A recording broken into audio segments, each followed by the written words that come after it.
The newsday continues here on One News Now. I'm Maricel Halili. The Filipino caregiver who was among those hostaged by Hamas shares his plans after being freed by the militant group. Galinor Jimmy Pacheco said his freedom was the best Christmas gift he received, which he describes as a second life. He is currently seeking medical treatment in the Israeli city of Tel Aviv after experiencing emotional stress. According to Pacheco, he has no plans to work in other countries anymore. Ay biya ng kiskisan, yung rice meal. Magkaroon ng sariling ganon, masaya na ako.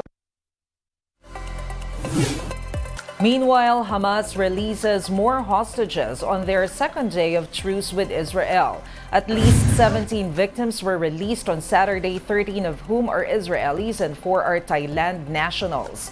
They crossed through the Rafah border crossing on Saturday. Qatar's foreign ministry said 39 Palestinians were going to be released in exchange. A total of 50 captives are to be exchanged for 150 Palestinian prisoners over 4 days under the truce. Meanwhile, Hamas releases more hostages on their second day of truce with Israel. We'll be back with more stories after the break. Keep it here on One News.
You're still watching One News Now. I'm Maricel Halili. House Speaker Martin Romualdez says the lower chamber will follow the Marcos administration's position on the International Criminal Court. President Bongbong Marcos previously confirmed that the government is studying whether to resume its membership with the ICC. However, the president also noted that jurisdiction issues remain. As for the House of Representatives, Speaker Romualdez said they will adhere to whatever the president decides to do. He also stressed that the resolutions calling for government cooperation with the ICC's drug war probe is only a manifestation of the position of some congressmen and that they will still deliberate on the matter. Let's now take a quick look at other stories we're watching. A social weather station survey shows that more Filipinos feel their quality of life declined over the past year. 30% of the respondents said it worsened, higher compared to the 22% figure in the previous survey. The provincial government of Eastern Samar warns of a possible rice shortage due to rains and flooding. This has so far caused some 6 million pesos worth of agricultural damage in the province. And the UP Fighting Maroons and the DLSU Green Archers best of 3 game starts on November 29. This marks the first time the two teams will collide in the finals of the UAAP basketball tournament.